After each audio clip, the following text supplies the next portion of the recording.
ಬರೆದಾಗ ನಾವು ನೋಡ್ತೇವೆ, ಪ್ರತಿಯೊಂದು ಸುವಾರ್ತೆಯು ಕೆಲವರನ್ನು ಕೇಂದ್ರೀಕರಿಸಿಕೊಂಡು, ಕೆಲವರನ್ನು ಗುರಿಯಾಗಿ ಇಟ್ಟುಕೊಂಡು ದೇವರ ಆತ್ಮನು ಆ ರೀತಿಯಾಗಿ ಆ ಸಂದೇಶವನ್ನು ಬರೆಸಿದನು ಮತ್ತು ಆ ಒಂದು ಪ್ರತ್ಯೇಕವಾದಂಥ ಜನರಿಗೆ ಆ ಸಂದೇಶವನ್ನು ನೀಡುವಾಗ ಅವರು ಯೋಹಾನ ಸುವಾರ್ತೆಯಲ್ಲಿ ಹೀಗೆ ಬರೆದಿದೆ ಅಂದ ತಕ್ಷಣ ಎಲ್ಲ ನೋಡು ಮತ್ತೇನು ಸುವಾರ್ತೆಯಲ್ಲಿ ಹೀಗಿದೆ ಅದು ಕೂಡ ಸೇರಿಸ್ಕೊಂಡು ಹೋದ್ರಿ ಅಂತ ಇರಲಿಲ್ಲ ಅವ್ರಿಗೆ ಅವಕಾಶ. ಇವತ್ತು ನಮಗಿದೆ, ಇವತ್ತು ನಮಗೆ ಇಡೀ ಬೈಬಲ್ ಇದೆ. ಬೈಬಲ್ ಇದ್ದ ತಕ್ಷಣ ವಾಕ್ಯ ಇದ್ದ ತಕ್ಷಣ ಈ ವಾಕ್ಯ ಇಲ್ಲೆಲ್ಲ ನೋಡಿ ಈ ವಾಕ್ಯ ಹೀಗಿದೆ ಅಂತ ಹೇಳಿ. ಇಲ್ಲಿ ಅನೇಕ ನಾನು ಹೇಳ್ತೇನಲ್ಲ, ಈ ದೀಕ್ಷಾ ಸ್ನಾನದ ಅಂಧ ಭಕ್ತರಂತ ಕೆಲವರು ಇದ್ದಾರೆ, ಒನ್ಲಿ ಜೀಸಸ್ನವ್ರು ಇದ್ದಾರೆ. ಅವ್ರು ಬರೀ ಒಂದು ವಾಕ್ಯ ಹಾಕಿದ್ರೆ ಇನ್ನೊಂದು ವಾಕ್ಯ ಹಾಕೋದು ಅವ್ರ ಕೆಲಸ. ಅವು ಏನು ವಾಕ್ಯದ ಪರಿಣಿತರು ವಾಕ್ಯ ಏನ್ ತಿಳ್ಕೊಂಡಿದಾರ ಅಂತ ಗೊತ್ತಿಲ್ಲ. ವಾಕ್ಯದ ತಿಳುವಳಿಕೆ ಅವ್ರಿಗೆ ಇಲ್ಲ, ಸುಮ್ಮನೆ ವಾಕ್ಯಗಳು ಹಾಕುವಂತ. ಒಂದು ವಾಕ್ಯ ಹಾಕಿದ್ರೆ ಇನ್ನೊಂದು ವಾಕ್ಯ ಹಾಕೋದು. ಒಂದೇ ವಾಕ್ಯ ಸಾಕು. ಏನು ವಾಕ್ಯ ಆಗ್ತದೆ, ಅದ್ರ ಅರ್ಥ ಏನಾಗಿದೆ, ಏನ್ ತಿಳ್ಕೊಂಡ ವಾಕ್ಯ ಹಾಕಿದೆ ಅದ್ರ ಅರ್ಥ ಏನಾಗ್ತದೆ. ಅದು ಯೋಹಾನನ ಮೂಲಕವಾಗಿ ಇಂಥ ಸಂದೇಶವನ್ನೇ ಬರೆಸಿದ. ಎಲ್ರಿಗೂ ಅದೇ ಸಂದೇಶ ಬರೆಯಲು ಹೇಳಲಿಲ್ಲ. ನಾವು ನೋಡ್ತೇವೆ ಬೈಬಲ್ ಹೇಗೂ 4 ಸುವಾರ್ತೆಗಳು ನೋಡ್ತೇವೆ. ಈ 4 ಸುವಾರ್ತೆಗಳು ಕರ್ತನಾದ ಯೇಸುಕ್ರಿಸ್ತನ ಜನನ ಅಥವಾ ಕೆಲವು ಜನನ ಬರೆದಿಲ್ಲ, ಆದ್ರೆ ಆತನ ಈ ಲೋಕಕ್ಕೆ ಬರೋಣ, ಆತನ ಬಾಲ್ಯದ ಜೀವಿತ, ಸೇವೆ ಮತ್ತು ಮರಣ, ಪುನರುತ್ಥಾನ ಎಲ್ಲರೂ 4 ಜನ ಬರೆದಿದ್ದಾರೆ. 4 ಜನ ಬರೆದ್ರು ಕೂಡ 4 ಅದೇ ಬರೆಸಲಿಲ್ಲ. ಪರಿಶುದ್ಧಾತ್ಮನು 4 ಜನರನ್ನು ಏನಂತಾರೆ ಪ್ರತ್ಯೇಕವಾದಂಥ ಜನರನ್ನು ಉದ್ದೇಶಿಸಿ ಪ್ರತ್ಯೇಕವಾದಂಥ ಸಂದೇಶದಿಂದ ಬರೆಸಿದನು. ಹಾಗಿದ್ದಾಗ ನಾವು ಯಾವ ವಾಕ್ಯ ಓದ್ತೇವೋ ಅದಕ್ಕೆ ಮಾತ್ರ ಸೀಮಿತವಾಗಿ ನಾವು ಫಸ್ಟ್ ಅರ್ಥ ಮಾಡ್ಕೊಂಡು ನಾವು ಏನಂತಾರೆ ಆ ಒಂದು ಮನಸ್ಸಿನಿಂದ ತೆರೆದ ಹೃದಯದಿಂದ ನಾವು ದೇವ್ರ ವಾಕ್ಯ ಓದ್ಬೇಕು ಹೊರತು ನಾವು ಮೊದಲೇ ಏನೋ ತಿಳ್ಕೊಂಡಿದ್ದೇವೆ ಅದಕ್ಕೆ ಪ್ರೂವ್ ಮಾಡ್ಬೇಕಂತ ವಾಕ್ಯ ಹುಡ್ಕೋದಲ್ಲ. ಇವತ್ತು ಅನೇಕರ ತಪ್ಪು ಪಂಗಡದವರು, ಈ ಜೀಸಸ್ ಒನ್ಲಿ ಏನಂತವ್ರು ಅಥವಾ ದೀಕ್ಷಾ ಸ್ನಾನ ಅಂತ ಭಕ್ತರು, ಇವರೆಲ್ಲ ದೀಕ್ಷಾ ಸ್ನಾನನೇ ಬಹಳ ಇಂಪಾರ್ಟೆಂಟ್. ಅವ್ರ ತಲೆಯಲ್ಲಿ ತುಂಬಿ ಹೋಗಿದೆ. ದೀಕ್ಷಾ ಸ್ನಾನ ಇಲ್ಲದೆ ಏನಿಲ್ಲ. ಅವ್ರ ಯೇಸು ಕ್ರಿಸ್ತನೇ ಏನಲ್ಲ, ಪರಿಶುದ್ಧಾತ್ಮನೇ ಇಲ್ಲ, ತಂದೆ ದೇವರು ಏನಿಲ್ಲ, ದೀಕ್ಷಾ ಸ್ನಾನ ಮುಖ್ಯ ಅಂತ ಕೆಲವರು ನಂಬಿದ್ದಾರೆ ಅವ್ರಿಗೆ. ಅದಕ್ಕೆ ಅವರು ವಾಕ್ಯ ಯಾವಾಗಲೂ ಅದೇ ವಾಕ್ಯ ಹುಡುಕ್ತಾ ಇರ್ತಾರೆ. ಅದು ಸತ್ಯ ನಂಬಿಕೆ ಇಲ್ಲ, ಅವ್ರ ಸತ್ಯದ ಅರಿವೇ ಅವರಿಗಿಲ್ಲ. ನಾವು ತೆರೆದ ಹೃದಯದಿಂದ ದೇವ್ರ ವಾಕ್ಯ ಓದ್ತದೆ ಬಂದಾಗ ದೀಕ್ಷಾ ಸ್ನಾನ ಇದನ್ನಲ್ಲೋ ಅಥವಾ ಏನಿದೆ ದೇವ್ರ ವಾಕ್ಯ ತಿಳಿಸುತ್ತೆ. ಹಾಗೇನೆ ಈ ಜೀಸಸ್ ಒನ್ಲಿ ಏನಂತಾರೋ ಅವ್ರಿಗೆ ಯಾರೋ ಕಲಿಸಿದ್ದಾರೆ, ದೇವ್ರೊಬ್ನೇ. ಮುಸ್ಲಿಮರು ಕೇಳುವಂತ ಪ್ರಶ್ನೆ ಇವ್ರು ಕೇಳ್ತಿದಾರೆ ಅಷ್ಟೇ. ಅವ್ರು ತಾವು ಮುಸ್ಲಿಂ ಅಂತ ಹೇಳ್ತಾರೆ, ಅವ್ರು ಕೇಳ್ತಾರೆ ಪ್ರಶ್ನೆ, ಇವ್ರು ಜೀಸಸ್ ಒನ್ಲಿ ಅಂತ ಕ್ರಿಶ್ಚಿಯನ್ ಅಂತ ಹೇಳ್ಕೊಂಡೆ 3 ದೇವರುಗಳಿದ್ದಾರ, ನಿಮಗೆ ದೇವ್ರು 3 ಇದ್ದಾರಾ? ಇದೇ ಪ್ರಶ್ನೆ. ಇದು ಇವರು ಸ್ವತಃ ಪ್ರಶ್ನೆ ಅಲ್ಲ, ಸೈತಾನನ ಪ್ರಶ್ನೆ. ಮುಸ್ಲಿಮರು ಕೇಳುವಂತ ಪ್ರಶ್ನೆ ಅದು. ಬೈಬಲಲ್ಲಿ 3 ದೇವರುಗಳಿದ್ದಾರೆ ಅಂತ ಹೇಳಲ್ಲ. ಅವರೇ ತಿಳ್ಕೊಂಡ್ರೆ ಏಕೈಕ ದೇವ್ರು ನಾವೇ ನಂಬಿದ್ದೆ. ಅವ್ರು ಸುಳ್ಳು ನಂಬಿರುವಂಥವ್ರು, ಅವ್ರಿಗೆ ಏನು ಗೊತ್ತಿಲ್ಲ. ಬೈಬಲ್ ಹೇಳದೆ ದೇವರು ಒಬ್ಬನೇ, ಆದರೆ ತಾನು 3 ವ್ಯಕ್ತಿಗಳಾಗಿ ಆತನು ಪ್ರಕಟಿಸಿಕೊಂಡಿದ್ದಾನೆ. 3 ವ್ಯಕ್ತಿಗಳು ವಿಭಿನ್ನವಾಗಿದ್ದಾರೆ, 3 ವ್ಯಕ್ತಿಗಳು ಪ್ರತ್ಯೇಕವಾಗಿದ್ದಾರೆ, 3 ವ್ಯಕ್ತಿಗಳು ಸಮಾನವಾಗಿದ್ದಾರೆ. ಅದೇ ದೇವರ ಒಂದು ವ್ಯಕ್ತಿತ್ವ. ದೇವ್ರು ಹಾಗಿದ್ದಾನೆ ನಮ್ಗೆ ಅರ್ಥ ಆಗಲ್ಲ. ಅದು ಬಿಟ್ಟು ಸಿಂಪಲ್ ಆಗಿ ದೇವ್ರೊಬ್ನೇ, ತಂದೆ ಇದ್ದ, ಮಗ ಆದ, ಪರಿಶುದ್ಧಾತ್ಮ, ಸಿಂಪಲ್ ಅದು. ಯಾವ ಮನುಷ್ಯನ ಜ್ಞಾನದಲ್ಲಿ ಹೇಳುವಂತ ಅರ್ಥ. ದೇವ್ರು ಹಾಗಲ್ಲ. ದೇವ್ರು ಹಾಗೆ ಮನುಷ್ಯನ ಜ್ಞಾನಕ್ಕೆ ಅನುಗುಣವಾಗಿ ಅಲ್ಲ. ಅವಾಗ ಅದೇ ಜ್ಞಾನದಿಂದ ಅವರು ದೇವ್ರಿಗೆ ಮನಸ್ಸಿರುತ್ತೆ. ದೇವ್ರು ಏನಂತಾರೆ ಸರ್ವವ್ಯಾಪ್ತಿಯಾದ ದೇವರು ಇರುವುದರಿಂದ ಯೇಸು ಕ್ರಿಸ್ತಲ್ಲಿದ್ದೆ, ಅಲ್ಲಿಂದ ಆಕಾಶವಾಣಿ ಮಾಡಿಸ್ದ, ಇಂತೆಲ್ಲ ಸುಳ್ಳುಗಳು ಹೇಳೋಂಥದ್ದು, ಸುಳ್ಳು ಬೋಧನೆಗಳು. ಯಾಕಂದ್ರೆ ಅವ್ರು ಕೆಲವು ತಮ್ಮ ತಲೆಯಲ್ಲಿ ತುಂಬ್ಕೊಂಡ್ಬಂದಿದ್ರೆ ವಾಕ್ಯಗಳು ಹುಡ್ಕೊಂಡು ಅದನ್ನು ಸಮರ್ಥನೆ ಮಾಡೋದಕ್ಕೆ ಅವ್ರು ಹೇಳೋಂಥದ್ದು. ಅದಲ್ಲ ದೇವರ ವಾಕ್ಯ. 30ನೇ ವಚನ, ಯೇಸು ಇನ್ನು ಬೇರೆ ಎಷ್ಟೋ ಸೂಚಕ ಕಾರ್ಯಗಳನ್ನು ತನ್ನ ಶಿಷ್ಯರ ಮುಂದೆ ಮಾಡಿದ್ದು ನಿಜವೇ, ಆದರೂ ಅವುಗಳನ್ನು ಈ ಪುಸ್ತಕದಲ್ಲಿ ಬರೆದಿರುವುದಿಲ್ಲ. ಆದರೆ ಯೇಸುವೆ ದೇವಕುಮಾರನಾದ ಕ್ರಿಸ್ತನೆಂದು ನೀವು ನಂಬುವಂತೆಯೂ ನಂಬಿ ಆತನ ಹೆಸರಿನ ಮೂಲಕ ದೇವರ ಮೂಲಕ ಜೀವವನ್ನು ಪಡೆದುಕೊಳ್ಳುವಂತೆಯೂ ಇವುಗಳನ್ನು ಬರೆಯಲ್ಪಟ್ಟಿವೆ. ಯೋಹಾನನು ಇದನ್ನು ಬರೆದಿರುವಂಥದ್ದು ಏನಂದ್ರೆ, ಆತನೇ ಸ್ವತಃ ಹೇಳ್ತಿದ್ದಾನೆ. ಈ ಪುಸ್ತಕ ಬರೆದಿರುವಂಥ ಉದ್ದೇಶ ಏನಂದ್ರೆ, ಯೇಸುವೆ ದೇವಕುಮಾರನಾದ ಕ್ರಿಸ್ತನೆಂದು. ಈ ಸುಳ್ಳು ಭಕ್ತರು ಕೆಲವಿದ್ದಾರೆ, ಇಲ್ಲ ಯೋಹಾನ ಏನ್ ಬರೆದ್ರೆ ಯೇಸುವೆ ಏಕೈಕ ನಿತ್ಯನಾದ ತಂದೆ ಅಂತ ಹೇಳಿ. ಎಲ್ಲಿ ಬರೆದಾನೆ? ಯೋಹಾನನ್ ಹೇಳ್ತಿದ್ದಾನೆ ಈ ಸುವಾರ್ತೆ ಬರೆದಿರೋಂಥ ಉದ್ದೇಶ, ಯೇಸುವೆ ದೇವಕುಮಾರನು. ದೇವಕುಮಾರನಂದ್ರೆ ದೇವರೊಬ್ಬನಿದ್ದಾನೆ, ಕುಮಾರನಂದ್ರೆ ತಂದೆ ಆಗಿರುವ ಆತನು ಒಬ್ಬನಿದ್ದಾನೆ. ಅದರ ಅರ್ಥ. ಇಲ್ಲಿ ಹೋದ್ರೆ ತಂದೆ ಇರ್ಲಿಲ್ಲ, ತಂದೆನೇ ಕುಮಾರ ಅಂದ್ರೆ ಇಲ್ಲಿ ಒಬ್ಬನೇ ಬರಿಬೇಕಾಗಿತ್ತು. ಆತನೇ ತಂದೆ ಕುಮಾರ ಅಂತ ಅಲ್ಲ. ಅಲ್ಲಿ ಹೇಳ್ತಾನೆ ಯೇಸುವೆ ದೇವ ಕುಮಾರನು ಅಂದ್ರೆ ದೇವರೊಬ್ಬನಿದ್ದಾನೆ ಅಥವಾ ತಂದೆ ಇದ್ದಾನೆ, ಈತನು ದೇವರ ಕುಮಾರನಿದ್ದಾನೆ, ಈತನಿಗೆ ತಂದೆ ಇದ್ದಾನೆ, ಅದರ ಅರ್ಥ ಅಷ್ಟೇ. ಮತ್ತು ದೇವಕುಮಾರನಾದ ಕ್ರಿಸ್ತನೆಂದು. ಮತ್ತು ಕ್ರಿಸ್ತನ ಅಂತ ಹೇಳಿ ನೋಡುವಾಗ ಕ್ರಿಸ್ತನನ್ನುವಂಥ ನಾಮಧೇಯ ನಿತ್ಯತೆಯ ನಾಮಧೇಯ. ಯೇಸು ನಾಮಧೇಯ ಆದಿ ಉಂಟು, ಅಂತ್ಯವಿಲ್ಲ. ಕ್ರಿಸ್ತನು ನಿತ್ಯತೆಯಲ್ಲಿರುವಂಥ ನಾಮಧೇಯ. ದೇವಕುಮಾರನ ಅಂದ್ರೆ ಇದು ಹುಟ್ಟು ಬಂದಾಗ ದೇವಕುಮಾರನಾಗ್ಲಿಲ್ಲ, ಮನುಷ್ಯನಾದಾಗ ದೇವಕುಮಾರನಾಗ್ಲಿಲ್ಲ.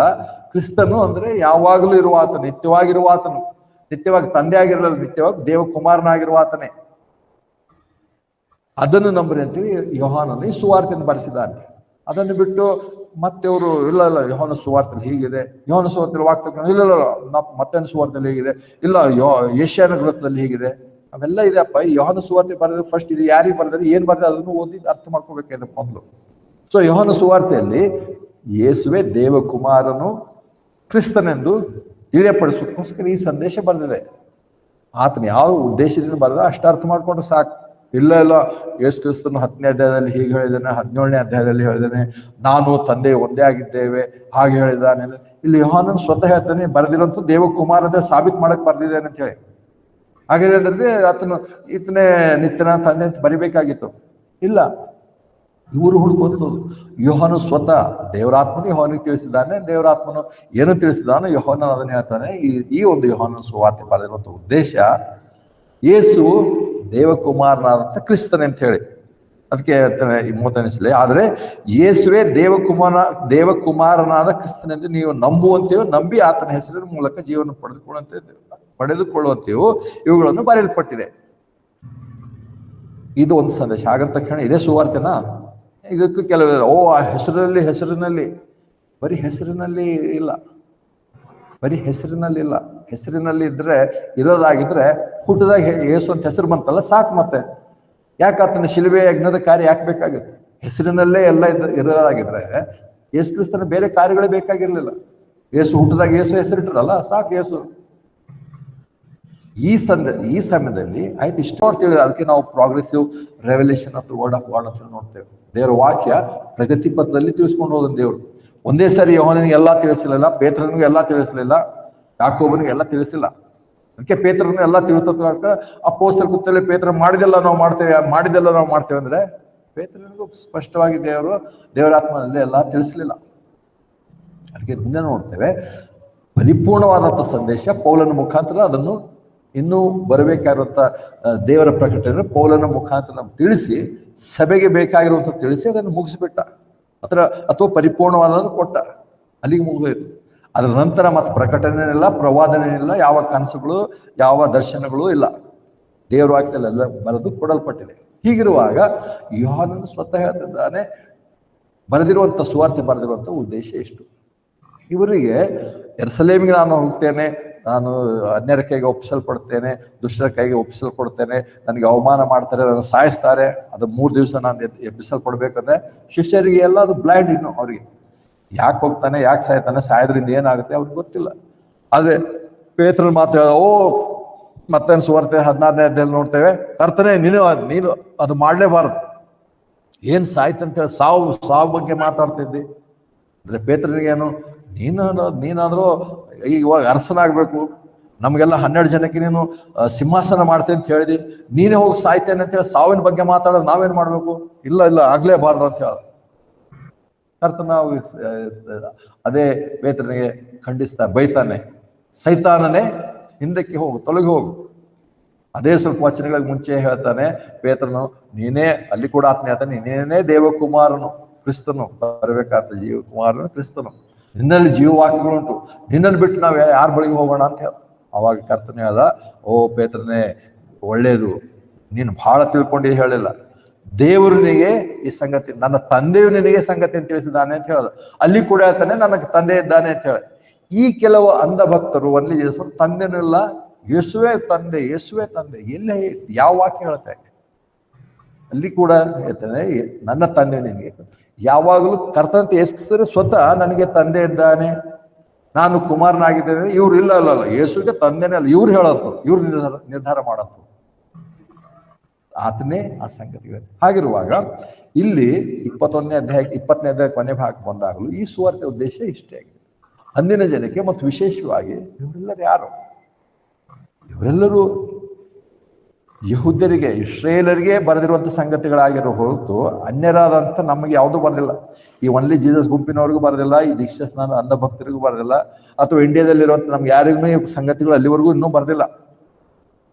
ಇವೆಲ್ಲ ಮುಖ್ಯವಾಗಿ ಯಹೂದ್ಯರಿಗೆ ವಿಭಿನ್ನವಾಗಿ ಸಂಗತಿಗಳು ಬರೆದಿರು. ಈ ಯಹೂದ್ಯರಿಗೆ ಬರೆದಿರುವಾಗ ಇಲ್ಲಿ ಕೊನೆಗೆ ಬರುವಾಗಲೂ ಕೂಡ ಸುವಾರ್ತೆಗಳಲ್ಲಿ ಕರ್ತನಾದ ಯೇಸು ಕ್ರಿಸ್ತನ ಮರಣ, ಸಮಾಧಿ, ಪುನರುತ್ಥಾನದಿಂದ ನಮ್ಮ ಏನು ಸಿಕ್ಕಿದೆ, ಅದರಿಂದ ಏನು ಲಾಭ ಆಗಿದೆ, ಅಥವಾ ದೇವರು ಏನು ಒದಗಿಸಿದ್ದಾನೆ ಅವ್ರಿಗೆ ಸ್ಪಷ್ಟವಾಗಿ ತಿಳಿದಿರಲಿಲ್ಲ. ಇವನು ಪೇತ್ರನು ಕೂಡ ಮತ್ತೆ ಏನಂತಾರೆ ಅಪೊಸ್ತಲ ಕೃತ್ಯ 2ನೇ ಅಧ್ಯಾಯದಲ್ಲಿ ಕೂಡ ಆತನ ಇನ್ನೂ ಸ್ಪಷ್ಟವಾಗಿ ಇನ್ನೂ ಹೊಂದಿರಲಿಲ್ಲ ಪರಿಪೂರ್ಣವಾದ ಜ್ಞಾನ. ಅದಕ್ಕೆ ಆತನ ಹೇಳದ, ನೀವು ಏನಂತಾರೆ ಎಂಥ ಕೆಲಸ ನೀವು ಮಾಡಿದ್ದೀರಾ, ಎಂಥ ಅಪರಾಧ ನೀವು ಮಾಡಿದ್ದೀರಾ, ನೀವು ತಪ್ಪಿಗಸ್ತರು, ದೇವಕುಮಾರ ಅಂತ ಯೇಸುವನ್ನೇ ನೀವು ಅನ್ಯರ ಕೈಗೆ ಒಪ್ಪಿಸಿ ನೀವು ಸಾಯಿಸಿದ್ದೀರಾ. ಇಡೀ 2ನೇ ಅಧ್ಯಾಯದಲ್ಲಿ ಅಷ್ಟೇ ಹೇಳಿರುವಂಥದ್ದು ಹೊರತು ಆತನ ಮರಣದಿಂದ ನಿಮಗೆ ಜಯ ಇದೆ, ಆತನ ಮರಣದಿಂದ ನಿಮಗೆ ಬಿಡುಗಡೆ ಇದೆ ಒಂದು ವಾಕ್ಯನಿಲ್ಲ. ಆತನ ಕೇವಲ ನೆರೆದು ಬಂದಿರುವಂಥ ಜನರಿಗೆ ಖಂಡಿಸ್ತಾನೆ, ಬೈತಾನೆ, ನೀವು ಎಂಥ ಅಪರಾಧ ಮಾಡಿದ್ದೀರಾ ಅಂತ ಹೇಳಿ. ಅಪರಾಧ ಮಾಡಿದ ಹೇಳಿರೋಂಥ ಸಂದೇಶ ತಿಳ್ಕೊಂಡು ಕೆಲವರು ಈಗ ನಾವು ದೀಕ್ಷಾ ಸ್ನಾನದಿಂದ ಪಾಪ ತೊಳ್ಕೊಳ್ತೇವೆ, ದೀಕ್ಷಾ ಸ್ನಾನ ಪಾಪ ತೊಳ್ಕೊಳ್ತೇವೆ, ಕ್ರಿಯೆಗಳು ಇದೆ, ಇದರಲ್ಲಿ ಸುವಾರ್ತೆ ಇದೆ. ಎಲ್ಲಿ ಸುವಾರ್ತೆ ಇದೆ? ಅಲ್ಲಿ ಸುವಾರ್ತೆ ಇಲ್ಲ, ಏನಿಲ್ಲ. ಅಲ್ಲಿ ನೀವು ಇಂಥ ಅಪರಾಧ ಮಾಡಿದ್ದೀರಾ ಅಂತ ಹೇಳ. ಅವಾಗ ಅವರಿಗೆ ಆ ಸಂಗತಿ ತಿಳಿದಾಗ ಅವ್ರ ಹೃದಯದಲ್ಲಿ ಅಲ್ಗು ನಟ್ಟಂತ ಆಯ್ತು. ಅವಾಗ ಕೇಳ್ತಾರೆ, ಅಯ್ಯೋ ಪೇತ್ರನೇ, ನಾವು ಇಂಥ ಅಪರಾಧ ಮಾಡಿದ್ವಿ. ಯಾಕಂದ್ರೆ ಅವ್ರಿಗೆ ಮಾಮೂಲಿ ಕೆಲಸ ಆಗೋಗಿತ್ತು ಇಸ್ರಾಯೇಲರಿಗೆ. ಎಲ್ಲಾ ಪ್ರವಾದಿಗಳನ್ನು ಸಾಯಿಸುವಂಥದ್ದೇ ಕೆಲಸ ಅವ್ರು ಯಾವಾಗಲೂ. ಎಲ್ಲಾ ಪ್ರವಾದಿಗಳನ್ನ ಹಾಗೆ ಮಾಡಿದಾರೋ, ಏನೋ ಸ್ವಲ್ಪ ಪ್ರವಾದಿಗಳು ಬಿಟ್ಟಿರ್ಬೋದು, ದೇವರು ಅವಕಾಶ ಕೊಟ್ಟಿರ್ಬೋದು. ಎಲ್ಲಾ ಪ್ರವಾದಿಗಳು ಸಾಯಿಸಿರುವಾಗ ಇಲ್ಲಿ ಕೊನೆಗೆ ಪೇತ್ರನೇ ಹೇಳ್ತಾನೆ, ಇಂಥ ನಿಮ್ ಕೆಲಸನೇ ಇದಾಗಿತ್ತು. ಆದ್ರೆ ಈ ಸರಿ ನೀವು ಯಾರನ್ನು ಸಾಯಿಸಿದ್ರಲ್ಲ, ಈತನ ಹತ್ತ ಮಾಮೂಲಿ ಪ್ರವಾದಿ ಅಲ್ಲ, ಈತನ ದೇವಕುಮಾರನು, ಆತನನ್ನೇ ನೀವು ಸಾಯಿಸಿದ್ರ ಅಂದಾಗ ಅವರು ಅವಾಗ ಅಯ್ಯೋ ನಾವು ಇಂಥ ಕೆಲಸ ಮಾಡಿದೇವ. ಹಾಗಿದ್ರೆ ಪೇತ್ರರೇ ನಾವು ಏನು ಮಾಡ್ಬೇಕು ಅಂದ್ರು. ಅವ್ರು ಪೇತ್ರರೇ ನಾವು ನಿತ್ಯ ಜೀವ ಪಡ್ಕೊಳಕ್ಕೆ ಏನು ಮಾಡ್ಬೇಕು ಅಂತ ಕೇಳಿಲ್ಲ. ಪೇತ್ರರೇ ನಮ್ಮ ಪಾಪಗಳ ಕ್ಷಮಾಪಣೆಗೋಸ್ಕರ ಏನ್ ಮಾಡ್ಬೇಕು ಅಂತ ಕೇಳಿಲ್ಲ. ಪೇತ್ರರೇ ನಾವು ರಕ್ಷಣೆ ಹೊಂದಬೇಕಾದ್ರೆ ಏನ್ ಮಾಡ್ಬೇಕು ಅಂತ ಕೇಳಿಲ್ಲ. ಅವರು ಇಂಥ ಅಪರಾಧ ಮಾಡಿದ್ದೇವಲ್ಲ ಅಂದಾಗ ಹಾಗಿದ್ರೆ ಇವಾಗ ಇದಕ್ಕೆ ಹೇಗೆ ಮಾರ್ಗ? ಅವಾಗ ಪೇತ್ರನ ಹೇಳ್ತಾನೆ, ನಿಮ್ಮ ಪಾಪಗಳ ಕ್ಷಮಾಪಣೆಗಾಗಿ ಕ್ರಿಸ್ತನ ಹೆಸರಿನಲ್ಲಿ ದೀಕ್ಷಾ ಸ್ನಾನ. ಇದು ಹೇಗೆ ಅಂದ್ರೆ 1 ಯೋಹಾನ 1:9 ಪ್ರಕಾರ ಯಾರಲ್ಲಿ ಪಾಪ ಇಲ್ಲ ಅಂತ ಹೇಳ್ತಾರೋ ಅವರು ದೇವರು ಸುಳ್ಗಾರ ಮಾಡ್ತಾರೆ. ಅದಕ್ಕೆ ನಾವು ಪಾಪ ಮಾಡಿದಾಗ ನಮ್ಮ ಪಾಪಗಳು ಒಪ್ಪಿಕೊಂಡು ಅರಿಕೆ ಮಾಡಿದ್ರೆ ದೇವರು ನಂಬಿಗಸ್ತು ನೀತಿವಂತನಾಗಿರೋದ್ರಿಂದ ಆತನ ಕುಮಾರತೆ ರಕ್ತವು ಸಕಲ ಪಾಪಗಳನ್ನು ಕ್ಷಮಿಸಲ್ಪಡುತ್ತವೆ ಅನ್ನುವಂಥ ರೀತಿಯಲ್ಲಿ ಪೇತ್ರನು ಆ ಸಂಗತಿ ತಿಳಿಸ್ತಾ ಇದ್ದಾರೆ. ನೀವು ಮಾಡಿರುವಂತ ಈ ಕಾರ್ಯಕ್ಕೆ ನಿಮ್ಮಲ್ಲಿ ಪರಿವರ್ತನೆ, ಮನಸ್ಸು ಪರಿವರ್ತನೆ, ಇಲ್ಲಿ ಮಾನಸಾಂತರ ಅಷ್ಟೇ, ಇಲ್ಲಿ ರಿಪೆಂಟ್ ಅನ್ನೋಂಥದ್ದು. ನಿಮ್ಮ ಮನಸ್ಸು ಬದಲಾಯಿಸ್ರಿ. ಈ ಕರ್ತನಾದ ಯೇಸುವಿನ ಬಗ್ಗೆ ನೀವೇನ್ ಇಷ್ಟು ದಿವಸ ನೀವು ತಿಳ್ಕೊಂಡಿದ್ದೀರಾ? ಆತನು ಏನಂತಾರೆ ದೇವದೂಷಣೆ ಮಾಡದ, ಆತನು ಏನಂತಾರೆ ದೇವಾಲಯಕ್ಕೆ ಕೆಡವಿ ಅಥವಾ ಬೀಳಿಸ್ತೇನೆ ಅಂತ ಹೇಳ್ದ, ನಾಶಪಡಿಸ್ತೇನೆ ಅಂತ ಹೇಳ್ದ, ಅಥವಾ ಯಾಜಕರಿಗೆ ವಿರೋಧವಾಗಿ ನಡ್ಕೊಂಡ, ಮೋಶೆಗೆ ವಿರೋಧವಾಗಿ ನಡ್ಕೊಂಡ, ಸಬ್ಬತ್ ಆಚರಣೆ ಮಾಡಿಲ್ಲ, ನಮ್ಮ ಎಲ್ಲಾ ಆಚಾರ, ನಮ್ಮ ಎಲ್ಲಾ ಮೋಶೆ ಕಾನೂನಿಗೆ ವಿರೋಧವಾಗಿ ನಡ್ಕೊಳ್ತಾನೆ ಅಂತ ಏನ್ ತಿಳ್ಕೊಂಡಿದ್ದೀರಲ್ಲ, ಆ ಮನಸ್ಸು ನೀವು ಚೇಂಜ್ ಮಾಡ್ರಿ. ಯಾಕಂದ್ರೆ ಆತನೇ ದೇವಕುಮಾರನು, ಆತನೇ ಸಬ್ಬತ್ತಿಗೋಡೇನು, ಆತನೇ ನಿಮಗೆ ರಕ್ಷಕನ, ಆತನೇ ದಾವೀದನ ಕುಮಾರನ. ಏನ್ ಪ್ರವಾದಿನ ಹೇಳಿದ್ರೆ ಆತನೇ ದಾವೀದನ ಕುಮಾರನು ಹೇಳಿದಾಗ ಅಯ್ಯೋ ಹಾಗಿದ್ರೆ ಏನ್ ಮಾಡ್ಬೇಕಂದ್ರೆ ಪೇತ್ರನು ಅವ್ರಿಗೆ ಹೇಳ್ದ, ನಿಮ್ಮ ಮನಸ್ಸು ಚೇಂಜ್ ಮಾಡ್ಕೊಂಡು ಹೀಗೆ ಮಾಡ್ರಿ. ಯಾಕಂದ್ರೆ ಆತನು ಬೇರೆ ಹೊಸದೇನು ಹೇಳಿಲ್ಲ. ಬಾಪ್ತಿಸ್ಮ ಯೋಹಾನನ ಅಥವಾ ಸ್ನಾನಿಕನಾದ ಯೋಹಾನನ್ ಏನ್ ಮಾಡ್ತಿದ್ನ ಅದೇ ಬ್ಯಾಪ್ತಿಸ್ಮ ಮುಂದುವರ್ಸದ, ಒಂದು ಹೆಸರು ಸೇರಿಸದ ಅಷ್ಟೇ. ಆ ಹೆಸರು ಸೇರಿದ ತಕ್ಷಣ ಈ ಪೇತ್ರನಿಗೆ ಗೊತ್ತಾಯ್ತು ತಂದೆ ಕುಮಾರ ಪರಿಶುದ್ಧಾತ್ಮನ ಹೆಸರು ಅಂದ್ರೆ ಪೇತ್ರನಿಗೆ ಗೊತ್ತಾಯ್ತು, ಯೇಸುನೇ ಅವನಿಗೆ ಗೊತ್ತಾಯ್ತು ಅಂತ ಹೇಳಿ. ಎಲ್ಲ ಸುಳ್ಳು ವಿಚಾರಗಳು. ಯಾಕಂದ್ರೆ ಇವರಿಗೆ ಆ ಒಂದು ಆಚರಣೆ ಬೇಕು, ಈ ಕಥೆಗಳು ಹುಡ್ಕೊಳ್ಳುವಂಥದ್ದು. ಅಲ್ಲಿ ಆತನ ಮಾದರಿ ಕೊಟ್ಟಿಲ್ಲ, ಅದೇನು ಮಾಡಲಿಲ್ಲ. ಯಾಕಂದ್ರೆ ಅದೇ 10ನೇ ಅಧ್ಯಾಯಕ್ಕೆ ಬರುವಾಗ ಅದೇ ಭಕ್ತರ ವಾಕ್ಯ ತಗೋತಾರೆ, ಅಲ್ಲಿ ಅದಿಲ್ಲ, ಅದು ಬೇರೆನೇ ಇದೆ. ಯೋಹಾನ ಸುವಾರ್ತೆ 1ನೇ ಅಧ್ಯಾಯ ಬಂದಾಗ ಅಲ್ಲಿ ಆತನ ಹೇಳ್ತಿರುವಂತ ಸಂಗತಿಗಳು ಏನಿದೆ ಸ್ಪಷ್ಟ ಅಷ್ಟೇ ತಿಳ್ಕೊಂಡು ಮುಗಿಸ್ಬೇಕಾಗಿರುವಂಥದ್ದು. ಯಾಕಂದ್ರೆ ಯೋಹಾನ ಸುವಾರ್ತೆ 1ನೇ ಅಧ್ಯಾಯದಲ್ಲಿ ಆತನ ಹೇಳ್ತಿರುವಂಥದ್ದು, ಯಾರ್ಯಾರು ಆತನನ್ನು ಅಂಗೀಕರಿಸಿದ್ರು ಅಂದ್ರೆ ಯಾರು ಅನ್ಯರು ಬಂದು ಅಂಗೀಕರಿಸ್ರಿ ಅಂತ ಹೇಳ್ತಾ ಇಲ್ಲ. ಅಲ್ಲಿ ಯೋಹಾನನು ಅನ್ಯರಿಗೆ ಸುವಾರ್ತೆಯನ್ನು ಬರೆಯಲಿಲ್ಲ. ಇಲ್ಲಿ ಯೋಹಾನನು ಬರೆದಿರುವಂಥದ್ದು ಏನು ನಂಬೇಕು, ಹಿಂದಿಂದ ಮುಂದಿಂದ ಯೆಶಾಯ ಗ್ರಂಥದಲ್ಲಿ ಹೇಗ, ಯೆಜ್ಕೇಲ ಗ್ರಂಥದಲ್ಲಿ ಹೇಗ, ಆಮೇಲೆ ಇಲ್ಲಿ ಹೇಳ್ತಾ ಇಲ್ಲ. ಯೋಹಾನ ಸುವಾರ್ತೆಯಲ್ಲಿ 1ರಿಂದ 12 ವಚನಕ್ಕೆ ಓದುವಾಗ ಅಲ್ಲಿ ಏನ್ ನಂಬಬೇಕು, ಅಲ್ಲಿ ಏನ್ ಹೇಳ್ದ ಏನಂತ ಸ್ವೀಕಾರ ಮಾಡ್ತಾರೆ ಹೇಳ್ಬೇಕಾದ್ರೆ ಮೊದಲನೇ ವರ್ಷದಲ್ಲಿ ನಾವು ಬರ್ತೇವೆ. ಆದಿಯಲ್ಲಿ ವಾಕ್ಯವಿದ್ದನು, ಆ ವಾಕ್ಯವು ದೇವರೊಂದಿಗೆ ಇದ್ದನು, ಆ ವಾಕ್ಯವು ದೇವರಾಗಿದ್ದನು, ಆತನೇ ಆದಿಯಲ್ಲಿ ದೇವರೊಂದಿಗೆ ಇದ್ದನು, ಎಲ್ಲವೂ ಆತನಿಂದ ಉಂಟಾದಲ್ಲಿ ಆತನಲ್ಲಿ ಯಾವುದೂ ಉಂಟಾಗಲಿಲ್ಲ. ಇವಾಗ ಮತ್ತಾಯನಾದರೂ ಈತನು ದಾವೀದನ ಕುಮಾರ, ಆತನು ಅಬ್ರಹಾಮನ ಕುಮಾರ ಅಂತ ಹೇಳ್ಕೊಂಬಂದ. ಆತನ ಸಂತತಿ ಎಲ್ಲ ಬರ್ದ, ಇವರ ಮಗ. ಲೂಕನ ಸುವಾರ್ತೆ ನೋಡಿದಾಗ ಆದಾಮನಿಂದ ಬರ್ಕೊಂಬಂದ. ಮಾರ್ಕನ ಏನನ್ನು ಬರಲಿಲ್ಲ. ಯೋಹಾನನು ಬರುವಾಗ ಅವೆಲ್ಲ ಬರೆಯಲಿಲ್ಲ. ಯೋಹಾನ ಬರುವಾಗ ಈತನು ಕರ್ತನಾದ ಯೇಸು ಕ್ರಿಸ್ತನು, ಆತನು ಆದಿಯಲ್ಲಿ ವಾಕ್ಯವಾಗಿರುವ ಆತನು, ಆದಿಯಲ್ಲಿ ವಾಕ್ಯವಾಗಿದ್ದನು ಆತನೇ ಆತನ ಅಂದ್ರೆ ನಿತ್ಯತೆಯಲ್ಲಿ ಆತನು ವಾಕ್ಯವಾಗಿದ್ದನು, ಆ ವಾಕ್ಯವು ದೇವರೊಂದಿಗೆ ಇದ್ದನು ಮತ್ತು ಆ ವಾಕ್ಯವು ದೇವರಾಗಿದ್ದನು, ಆತನೇ ಆದಿಯಲ್ಲಿ ದೇವರೊಂದಿಗೆ ಇದ್ದನು. ಇಷ್ಟು ನಂಬಿರೆ. ಅದನ್ನು ಬಿಟ್ಟು ಇಲ್ಲ ವಾಕ್ಯ ಅಂದ್ರೆ ಇವಾಗ ಕೆಲವು ಸುಳ್ಳು ಕೆಲವು ಬಂದ ಅವ್ರಿಗೆ ಎಲ್ಲೆಲ್ಲಿ ಅರ್ಥ ಅವರ ಅನಿಸಿಕೆ ಆಗಲ್ಲ ಅಥವಾ ಅವರ ಸಮರ್ಥನೆಗೆ ಉಪಯೋಗ ಆಗಲ್ಲ. ಅಲ್ಲಿ ಗ್ರೀಕ್ ಪದದಲ್ಲಿ ಹೀಗೆ ಹೇಳಿದೆ ಕೆಲವರು ಬಂದಿದ್ದಾರೆ, ಗ್ರೀಕಲ್ಲಿ ಹಿಂಗೆ ಹೇಳುತ್ತೆ. ಕನ್ನಡದಲ್ಲಿ ದೇವರು ವಾಕ್ಯ ಕೊಟ್ಟಿದ್ದು ನಮಗೆ ಕನ್ನಡದಲ್ಲಿ ಓದಿ ಅರ್ಥ ಮಾಡ್ಕೊಡ್ರಿ. ಹಾಗಿದ್ರೆ ಈ ಕನ್ನಡ ತರ್ಜುಮೆಲ್ಲ ವೇಸ್ಟಾ? ಎಲ್ಲ ಏನು ಗ್ರೀಕ್ ಹಿಡ್ಕೊಂಡು ಓದ್ಬೇಕು ಎಲ್ರು?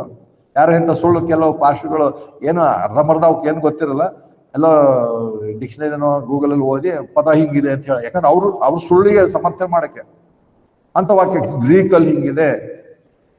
ಇವಾಗ ಶತಕಗಳಿಂದ ತರ್ಜುಮೆ ಕನ್ನಡ ಇಂಗ್ಲಿಷ್ ದೇವ್ರ ವಾಕ್ಯ ನಮ್ಗೆ ಕೊಟ್ಟಿದ್ದಾನೆ ದೇವರು. ನಮ್ಮ ಪೂರ್ವಜರು ನಮ್ಮ ತಾತ ಜನರೆಲ್ಲ ಈ ವಾಕ್ಯಗಳು ಕನ್ನಡದಲ್ಲೇ ಅವ್ರಿಗೆ ಇಂಗ್ಲಿಷ್ ಗೊತ್ತಿಲ್ಲ, ಗ್ರೀಕ್ ಇಲ್ಲ, ಅವರೆಲ್ಲ ನಂಬಿ ಸತ್ತೋದ ರಕ್ಷಣೆ ಹೊಂದಿದ್ದಾರೆ. ಯಾರು ನಿಜವಾಗ್ಲೂ ನಂಬಿದಾರೋ ಅವ್ರು ರಕ್ಷಣೆ ಹೊಂದಿದ್ದಾರೆ. ಅವ್ರು ಗ್ರೀಕ್ ಪದ ಅರ್ಥ ಮಾಡ್ಕೊಂಡಿಲ್ಲ. ಈ ಸುಳ್ಳು ಬೋಧಕರು ಸುಳ್ಳು ಹೇಳೋಂಥ ಕೆಲವರು ಇದ್ದಾರೆ, ಏನು ಅವ್ರಿಗೆ ABCD ಗೊತ್ತಿಲ್ಲ, ಆದ್ರೆ ಅವ್ರು ಗ್ರೀಕಲ್ಲಿ ಹೀಗಿದೆ ಅಲ್ಲಿ ಹೀಗಿದೆ. ಅರೆ ಇದ್ರಲ್ಲಿ ಗ್ರೀಕಲ್ಲಿ ಏನಿದೆ? ಇದು ಓದ್ರಿ. ಗ್ರೀಕ್ ವಾಕ್ಯವಾದ ಲೋಗೋಸ್ ಏನ್ ಪದ ಇದೆ ಅರ್ಥ ಇದೆ ಓದ್ಕೊಳ್ರಿ. ದೇವರಂತಿದೆ ಏನ್ ಪದ ಇದೆ ಅರ್ಥ ಓದ್ಕೊಳ್ರಿ. ಅದಿಲ್ಲ ಅಲ್ಲಿ ಹೇಳ್ತಿರೋಂಥದ್ದು. ಇಲ್ಲಿ ಯೋಹಾನ ಮಾರ್ಕ ಲೂಕನಂತೆ ಬರೀಲಿಲ್ಲ, ಇದನ್ನೇ ನಾನು ಬರೀತಿರೋ ದೇವರಾತ್ಮ ಯೋಹಾನ ಮೂಲಕ ಬರ್ತಿದ್ದಾನೆ. ಇಲ್ಲಿ ಯೇಸು ಕ್ರಿಸ್ತನನ್ನು ನಾನು ಮನುಷ್ಯರ ಸಂತಾನದಲ್ಲಿ ಹೇಗೆ ಬಂದು ಹೇಳ್ತಾ ಇಲ್ಲ, ಅಥವಾ ಯಾರ ಕುಮಾರ ದಾವೀದನ ಕುಮಾರ ಅಂತ ನಾನು ಹೇಳ್ತಾ ಇಲ್ಲ, ಆದಾಮನಿಂದ ಹೇಗೆ ಬಂದು ಹೇಳ್ತಾ ಇಲ್ಲ, ಅವೆಲ್ಲ ಬೇಡ, ಅವೆಲ್ಲ ಆಯ್ತು. ನಾನು ಹೇಳೋದ್ರೆ ಕರ್ತನಾದ ಯೇಸು ಕ್ರಿಸ್ತನು ಆದಿಯಲ್ಲಿ ಇದ್ದನು, ಆತನು ವಾಕ್ಯವಾಗಿದ್ದನು, ಆತನು ದೇವರೊಂದಿಗೆ ಇದ್ದನು, ದೇವರಾಗಿದ್ದನು. ಯಾರ್ಯಾರು ಆತನ ನಂಬಿದರು ಅಂದ್ರೆ ಯಾರು? 120 ಜನ ಮಾತ್ರ ನಂಬರು. ಆ 120ರಲ್ಲಿ ಬರೀ ಪುರುಷರೇ ಅಲ್ಲ, ಕರ್ತನಾದ ಯೇಸು ಕ್ರಿಸ್ತನ ತಾಯಿ ಮರಿಯಳು, ಮಗ್ದಲದ ಮರಿಯಳು, ಬೇರೆ ಸ್ತ್ರೀಯರು ಇರ್ಬೋದು. ಸೊ ಸ್ತ್ರೀಯರು ಪುರುಷರೆಲ್ಲ ಸೇರಿ ಒಟ್ಟಿಗೆ 120 ಜನ. ಈ ಯೋಹಾನ ಸುವಾರ್ತೆ ಯಾರ್ಯಾರು ಆತನ ಅಂಗೀಕರಿಸಿದ್ರು ಅಂದ್ರೆ ಆ 120 ಜನಕ್ಕೆ ಹೇಳ್ತಿರೋಂಥದ್ದು. ನಮ್ಮ ಹೆಸರು ತಗೊಂಡೋಗಿ ಅಲ್ಲಿ ಸೇರಿಸಿ ಯಾರ್ಯಾರು ಅಂತ ತಕ್ಷಣ ನಿಮ್ಮ ಹೆಸರು ಕೆಲವು ಭಾಷೆ ಇದ್ದಾರೆ, ಒಂದು ವಾಕ್ಯ ಹೇಳ್ತಾರೆ ಅಲ್ಲಿ ನಿಮ್ಮ ಹೆಸರು ಸೇರಿಸ್ರಿ. ಸುಳ್ಳು ಬೋಧನೆ. ದೇವರಾತ್ಮನ ಏನು ಬಾರಿಸಿದನೋ ಅಷ್ಟೇ ಹೇಳ್ಬೇಕು ಹೊರತು ನಿಮ್ಮ ಹೆಸರು ಸೇರಿದ್ರೆ ಸುಮ್ಮನೆ ಅನ್ವಯ ಆಗದಿರೋದನ್ನೆಲ್ಲ ಅನ್ವಯ ಮಾಡ್ಕೊಳ್ಳೋಂಥದ್ದಲ್ಲ. ಅಲ್ಲಿ ಆ 120 ಜನ ಸೇರಿದ್ರು, ಅವರಿಗೆ ದೇವರ ಮಕ್ಕಳಾಗುವಂತ ಅಧಿಕಾರ ಕೊಟ್ಟರು. ಇದು ಅವರ ನಂಬಿಕೆ, ಮತ್ತು ಈ ನಂಬಿಕೆ ಅವ್ರಿಗೆ ಅಷ್ಟೇ ಇತ್ತು. ನಾವು ಇವತ್ತು ಯೇಸು ಕ್ರಿಸ್ತನ ಹೆಸರಲ್ಲಿ ನಂಬಿಕೆ ಇಟ್ಟ ತಕ್ಷಣ ರಕ್ಷಣೆ ಹೊಂದೇವಾ? ಅಥವಾ ಯೇಸು ಕ್ರಿಸ್ತನನ್ನು ಆದಿಯಲ್ಲಿ ವಾಕ್ಯವಾಗಿದ್ದನು, ಆತನು ದೇವರೊಂದಿಗೆ ಇದ್ದನು, ಆತನು ದೇವರಾಗಿದ್ದ ನಂಬಿದ ತಕ್ಷಣ ರಕ್ಷಣೆ ಹೊಂದೇವಾ? ಇಲ್ಲ, ಖಂಡಿತವಾಗಲಿಲ್ಲ. ನಮಗೆ ಇವತ್ತು ರಕ್ಷಣೆ ಹೊಂದುವಂಥದ್ದು ಆತನ ಮರಣ, ಸಮಾಧಿ, ಪುನರುತ್ಥಾನದಲ್ಲಿ ನಂಬಿಕೆ ಇಡೋದ್ರ ಮೂಲಕವಾಗಿ. ಹಾಗಾದ್ರೆ ನಾವು 1 ಕೊರಿಂಥ 15ರಲ್ಲಿ ನೋಡ್ತೇವೆ. 1 ಕೊರಿಂಥ 15ರಲ್ಲಿ ನೋಡಿ ಮುಗಿಸ್ಬಿಡೋಣ. 1 ಕೊರಿಂಥ 15ರಲ್ಲಿ ಇದಲ್ಲದೆ ಸಹೋದರರೇ, ನಾನು ನಿಮಗೆ ಸಾರಿದ ಸುವಾರ್ತೆಯನ್ನು ತಿಳಿಯಪಡಿಸುತ್ತೇನೆ, ನೀವು ಅದನ್ನು ಅಂಗೀಕರಿಸಿದ್ದೀರಿ ಮತ್ತು ಅದರಲ್ಲಿ ನಿಂತಿದ್ದೀರಿ. ನಾನು ನಿಮಗೆ ಸಾರಿರೋದನ್ನು ನೀವು ಜ್ಞಾಪಕದಲ್ಲಿ ಇಟ್ಕೊಂಡವರಾಗಿದ್ದು ನಿಮ್ಮ ನಂಬಿಕೆ ವ್ಯರ್ಥವಾಗಿರದಿದ್ದರೆ ಅದರಿಂದಲೂ ನೀವು ರಕ್ಷಣೆ ಹೊಂದಿದ್ದೀರಿ. ಯಾಕಂದ್ರೆ ನಾನು ಸಹ ಎಲ್ಲದಕ್ಕಿಂತಲೂ ಮೊದಲು ಹೊಂದಿದ್ದನ್ನು ನಿಮಗೆ ತಿಳಿಸಿದ್ದೇನೆ. ಅದೇನೆಂದರೆ ಬರಹದ ಪ್ರಕಾರ ಕ್ರಿಸ್ತನು ನಮ್ಮ ಪಾಪಗಳಿಗಾಗಿ ಸತ್ತನು, ಉಣಲ್ಪಟ್ಟು ಮತ್ತು ಬರಹದ ಪ್ರಕಾರವೇ ಆತನ 3 ದಿನದಲ್ಲಿ ತಿರುಗಿ ಎದ್ದವನನು. ಸುವಾರ್ತೆಯಲ್ಲಿ ಯೇಸುವಿನ ಹೆಸರು ನಂಬಿಕೆ ಇಟ್ಟ ರಕ್ಷಣೆ ಅಂತ ಯಾವುದಿಲ್ಲ. ಆ ಯೇಸು ಏನನ್ನು ಮಾಡಿದನೋ ಅದರಲ್ಲಿ ನಂಬಿಕೆ ಇಡುವಂಥದ್ದು. ಯೇಸು ಸತ್ತವ್ರನ್ನ ಎಬ್ಬಿಸಿದ ಯೇಸುವಿನ ಹೆಸರು ನಂಬಿಕೆ ಇಟ್ಟ ರಕ್ಷಣೆ ಅಂತನ ಇಲ್ಲ.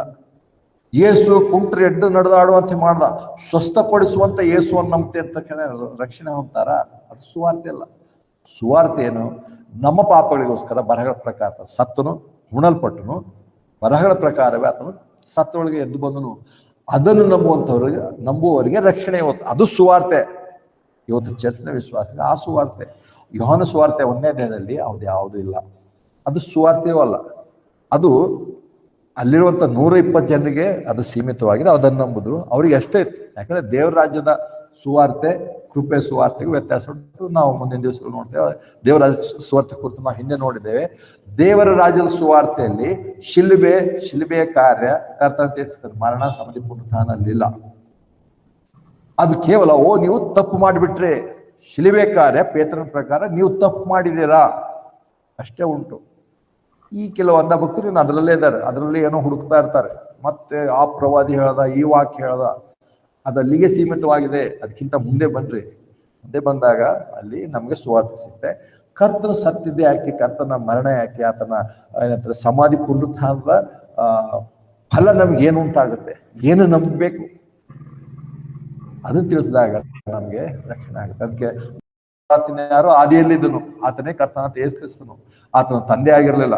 ಈ ಕೆಲವು ಒಳ್ಳೆ ಜೀಸಸ್ ಅಥವಾ ದೀಕ್ಷಾ ಸ್ನಾನದ ಅಂಧ ಭಕ್ತರು ಹೇಳುವ ಹಾಗೆ ಯೇಸು ತಂದೆ ಆಗಿದ್ದ, ಯೆಹೋವ ಆಗಿದ್ದ, ಆಮೇಲೆ ಇವಾಗ ಮನುಷ್ಯನಾಗಿ ಬಂದ, ಯೇಸು ಆಗಿ ಬಂದ. ಎಲ್ಲ ಕರ್ತನಾದ ಯೇಸು ಕ್ರಿಸ್ತನು ಕುಮಾರನಾಗಿದ್ದ, ಕರ್ತನಾದ ಯೇಸು ಮುಂಚೆನೆ ವಾಕ್ಯವಾಗಿದ್ದ, ಆತನ ನಿತ್ಯತೆಲ್ಲ ಹಾಗೆ ತಂದೆ ಆಗಿರೋ ಆತನು ವಾಕ್ಯವಾಗಿ ಯಾಕೆ ಬದಲಾವಣೆ ಆಗ್ಬೇಕು?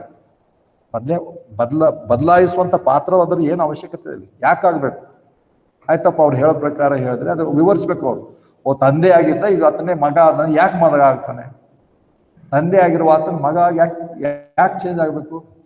ತಂದೆ ಆಗಿರುವ ಆತನೇ ಬಂದು ಏನ್ ಮಾಡ್ಬೇಕು, ಕೆಲಸ ಮಾಡಕ್ ಆಗ್ತಿಲ್ಲಲ್ವ ಆತನಿಗೆ? ಮಗ ಯಾಕೆ ಆಗ್ಬೇಕು? ಮಗ ಆಗಿಲ್ಲ, ಮಗ ನಿರ್ವಾತನ ಮಗನಾಗಿ ಬಂದ, ತಂದೆ ಆಗಿರೋ ತಂದೆ ಆಗಿದ್ದಾನೆ. ಆ ವಾಕ್ಯ ಅವ್ರಿಗೆ ಅರ್ಥ ಆಗಲ್ಲ, ಅದಕ್ಕೆ ಇವ್ರು ಒಂದು ಸೇರ್ಸೋದಕ್ಕೆ ಏನೋ ಸುಳ್ಳು ಸೇರ್ಸೋದು. ಅದಕ್ಕೆ